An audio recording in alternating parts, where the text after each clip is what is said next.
Hello दोस्तों, स्वागत है आपका फिर से एक नए वीडियो में। मैं CSY स्वागत करता हूँ आपके अपनी YouTube channel study with CSY में।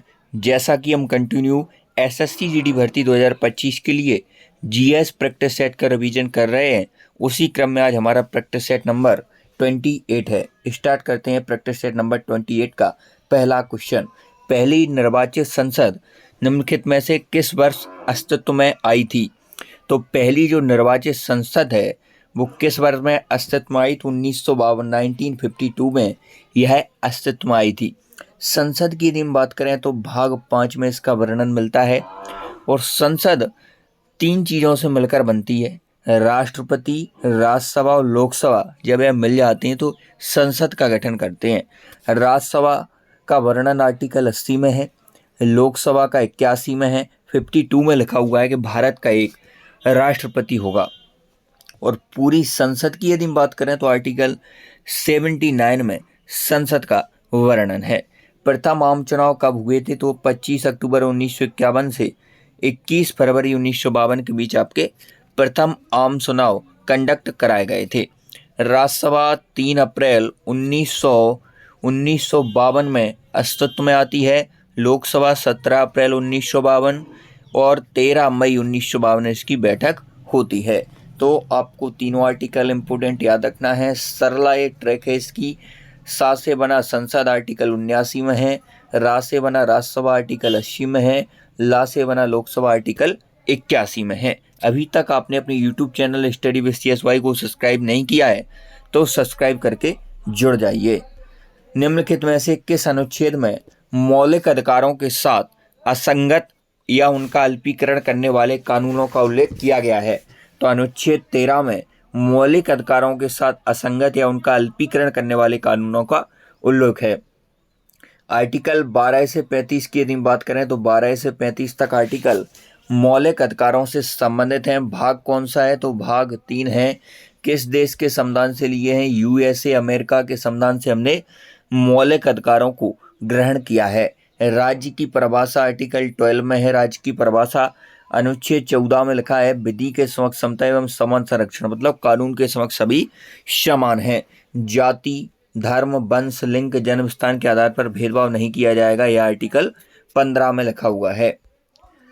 भारतीय संविधान के अनुच्छेद 43B के संबंध में निम्नलिखित में से कौन सा कथन सही है?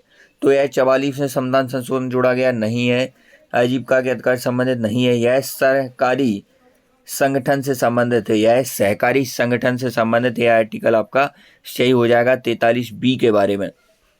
भाग 4 में आपका DPSP का प्रावधान है, राज्य के नीति निर्देशक तत्वों का प्रावधान है। आर्टिकल 36 से 51, आर्टिकल 36 से 51 तक यह DPSP का वर्णन करते हैं। 43B जो है आर्टिकल वह है आपका 97वां कॉन्स्टिट्यूट अमेंडमेंट होता है संविधान संशोधन 2011 में। इसके द्वारा सहकारी समितियों का गठन जोड़ा जाता है। यदि आप SSC GD भर्ती 2025 में सिलेक्शन चाहते हैं, सिलेक्शन के इस दौर में मॉक टेस्ट बहुत ज़रूरी है।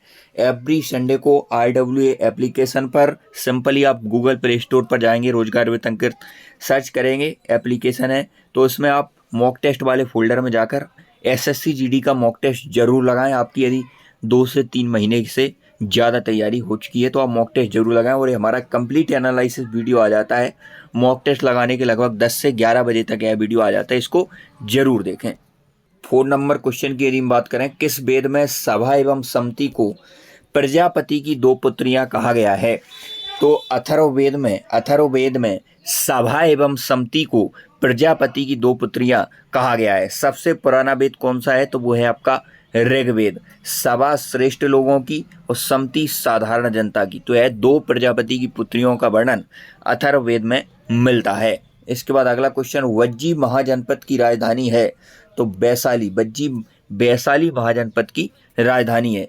वज्जी महाजनपद की राजधानी वैशाली है। तो वज्जी महाजनपद की राजधानी कौन है? वैशाली है। चंपा अंग की है, श्रावस्ती की कौशल है। इसके बाद जो यहाँ पर भारत में उदय होता है 16 महाजनपदों का है, तो यह है अंगुत्तर निकाय और भगवती सूत्र में इसका वर्णन आपको देखने को मिलता है। इन 16 महाजनपदों में से मगध एक शक्तिशाली जनपद के रूप में उभरा था। निम्न में से किसने थियोसॉफिकल सोसाइटी की स्थापना की थी? तो मैडम HP ब्लास्की ने थियोसॉफिकल सोसाइटी की स्थापना की थी 1875 में न्यूयॉर्क USA में। राजा राम मोहन राय 1828 में ब्रह्म समाज की स्थापना करते हैं। रामकृष्ण मिशन की स्थापना स्वामी विवेकानंद 1897 में करते हैं। वेदांत समाज की स्थापना 1894 में स्वामी विवेकानंद जी ही करते हैं। इसके बाद चंपारण सत्याग्रह 1917 महात्मा गांधी का पहला सत्याग्रह माना जाता है। चंपारण स्थान कहाँ स्थित है? तो ये बिहार में स्थित है। आपका कहाँ पे है? बिहार में है चंपारण। अहमदाबाद मिल हड़ताल 1918 में याद रखना है। खेड़ा सत्याग्रह 1918, यह महात्मा गांधी के प्रमुख आंदोलन। इसके बाद अगले क्वेश्चन की यदि बात करें तो 7 नंबर क्वेश्चन है, निम्नलिखित में से कौन सा बैराज या बांध भारत बांग्लादेश की सीमा के सबसे निकट है? तो फरक्का बांध, यह मुर्शिदाबाद जिला वेस्ट बंगाल में है, जो कि भारत और बांग्लादेश की सबसे ज्येष्ठ सीमा के बीच में स्थित है। दुर्गापुर, यह भी वेस्ट बंगाल में है। मसानजोर, यह भी आपका झारखंड में स्थित है। किस नदी पर बगलीहार बांध का निर्माण किया गया है? तो चिनाब नदी पर बगलीहार बांध का निर्माण किया गया है, चिनाब नदी पर। भागड़ा नागल बांध भारत का सबसे बड़ा बांध, यह सतलज नदी पर स्थित है। टेहरी बांध कहाँ पर स्थित है? तो भागीरथी नदी पर स्थित है टेहरी बांध। सरदार सरोवर बांध नर्मदा नदी पर स्थित है। नागार्जुन सागर बांध कृष्णा नदी है। हीराकुंड बांध यहाँ पर महानदी पर आपका स्थित हो जाएगा। तो किस नदी पर बगलीहार बांध है? तो चिनाब नदी पर, चिनाब। अस्कनी किस नदी का प्राचीन नाम है? अस्कनी, तो अस्कनी चिनाब नदी का प्राचीन नाम है, अस्कनी। इसके बाद बात करेंगे भागड़ा नागल बांध की, तो सतलज नदी पर यह स्थित है। टेहरी बांध भागीरथी नदी, सरदार सरोवर बांध नर्मदा नदी, नागार्जुन सागर बांध कृष्णा नदी और हीराकुंड बांध महानदी। मुद्रा की दशमलव प्रणाली के साथ प्रचलित नया पैसा कब पैसा हो गया? तो 1 जून 1964 से मुद्रा की दशमलव प्रणाली के साथ प्रचलित नया पैसा बन चुका है। इसके बाद अगले क्वेश्चन की यदि हम बात करें, 1 मार्च 1862 से कागजी मुद्रा का चलन चालू हुआ था। HDFC बैंक का मुख्यालय किस शहर में है? तो HDFC बैंक का मुख्यालय आपका मुंबई में। इलाहाबाद बैंक का कलकत्ता में है। केनरा बैंक बेंगलुरु में है। पंजाब नेशनल बैंक नई दिल्ली में है। SBI मुंबई में है। निम्नलिखित में से किसका क्वथनांक उच्चतम होता है? सबसे ज्यादा क्वथनांक किसका होता है? तो एल्काइन का होता है। एल्काइन का क्वथनांक सबसे ज्यादा होता है। मानव पाचन तंत्र के निम्नलिखित में से किस भाग में भोजन का पाचन पूरा होता है? तो यदि पूछे भोजन का पाचन शुरू कहाँ से होता है, तो शुरू होता है आपका मुख से, मुंह से ही पाचन शुरू हो जाता है। और सबसे लास्ट पाचन खत्म कहाँ होता है? तो छोटी आंत में होता है, स्मॉल इंटेस्टाइन में होता है। प्रोटीन का पाचन आपका आमाशय में कंप्लीट हो जाता है। अपचयित खाद्य पदार्थों का जो अवशोषण होता है वह आपका बड़ी आंत में होता है। निम्नलिखित में से कौन सी नृत्य शैली हरियाणा से संबंधित है? तो फाग नृत्य शैली है, हरियाणा से संबंधित है। बेलाकली की बात करें तो केरल से है। केरल में आपको 2 मार्शल आर्ट याद रखना है। कथकली कहाँ का है? आपका केरल का हो जाएगा। यहाँ पर मोहिनीअट्टम भी कहाँ का है? आपका केरल का हो जाएगा। मोहिनीअट्टम कौन से भगवान को समर्पित नृत्य है? तो विष्णु भगवान को समर्पित नृत्य मोहिनीअट्टम। चैत्र माह में चैती मनाया जाता है यूपी में। इसके बाद अगला क्वेश्चन, मीता अपने स्कूल के वार्षिक समारोह में घूमर प्रस्तुत करती है, इस शैली की उत्पत्ति किस राज्य से हुई है? इस प्रकार के क्वेश्चन आपको देखने को मिलेंगे। इसमें केवल ये पूछना चाहता है कि घूमर किस राज्य का शास्त्रीय नृत्य है, नृत्य कहाँ का है घूमर। तो इस प्रकार की भाषा से कुछ स्टूडेंट समझ ही नहीं पाते हैं क्वेश्चन आखिर पूछ क्या रहा है। तो घूमर है राजस्थान का। घूमर कहाँ का है? राजस्थान में। आपको एक याद रखना है, कालबेलिया सपेरा समुदाय द्वारा किया जाने वाला नृत्य है, यह भी राजस्थान का है। कालबेलिया में एक नाम भी याद रख लेना आप, गुलाबो सपेरा, यह किससे संबंधित है? तो यह कालबेलिया नृत्य से संबंधित है। SSCD 2023 में पूछा गया क्वेश्चन में। डांडिया और गरबा कहाँ के हैं? डांडिया गरबा गुजरात के हैं। गिद्दा और भांगड़ा, गिद्दा भांगड़ा कहाँ के हैं भाई साहब? तो ये आपके पंजाब के हो जाएंगे। उड़ीसी कहाँ का है? उड़ीसा का है। संगीतकारों उनके वाद्य यंत्रों का निम्नलिखित में से कौन सा युग्म गलत है? तो यहाँ पर एन राजम वायलिन से हो जाएंगे। एन राजम किससे हो जाएंगे? वायलिन से हो जाएंगे। पंडित रविशंकर का नाम कभी नहीं भूलना, सितार से संबंधित है। बिस्मिल्लाह खान शहनाई से, बिस्मिल्लाह खान शहनाई। पंडित रविशंकर सितार, पंडित रविशंकर सितार। N Rajam violin. पंडित राम नारायण यह सरोद से ना होकर यह आपके सारंगी से हो जाएंगे। पंडित राम नारायण किससे संबंधित है? आपके सारंगी से संबंधित हैं।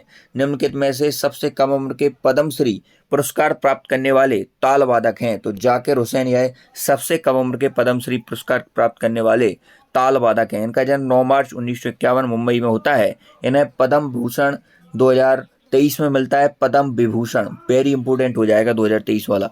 पद्म विभूषण 2023 में जाकिर हुसैन को मिलता है। पद्म भूषण 2002 में मिलता है।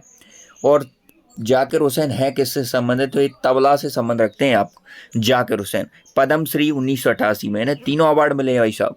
पद्म विभूषण 2023 में, 2002 में पद्म भूषण, पद्मश्री 1988 में 37 वर्ष की आयु में इन्हें दिया जाता है। तीनों ग्रैमी अवार्ड पाने वाले यह व्यक्ति हैं। 1992, 2009, फरवरी 2024 में 3 ग्रैमी अवार्ड इन्हें मिलते हैं। चर्चित नीलगिरी तहर किस राज्य का राजकीय पशु है? तो नीलगिरी तहर यह तमिलनाडु का राजकीय पशु है। कहाँ का है? तमिलनाडु का है। 1 मई 2024 को गुजरात और महाराष्ट्र का कौन सा स्थापना दिवस मनाया जा रहा है? तो 64वां स्थापना दिवस 1 मई 2024 को मनाया जा रहा है। चर्चित आटाकामा मरुस्थल किस महाद्वीप में है? तो आटाकामा मरुस्थल आपका साउथ अमेरिका, दक्षिण अमेरिका में कौन सा मरुस्थल है? आटाकामा मरुस्थल है। ये आज की क्लास का हमारा सेकंड लास्ट क्वेश्चन है। इसी प्रकार यदि आप कंटिन्यू रिवीजन करना चाहते हैं तो study with CSY YouTube channel से जुड़े रहें। आज की क्लास का हमारा अंतिम क्वेश्चन, हिंदू विवाह अधिनियम किस वर्ष पेश किया गया था? तो हिंदू विवाह अधिनियम आपका पेश किया गया था 1955 में। तो आज की वीडियो उतना ही, मिलते हैं नेक्स्ट वीडियो में। तब तक के लिए जय हिंद। चैनल को सब्सक्राइब करके जुड़ जाइए।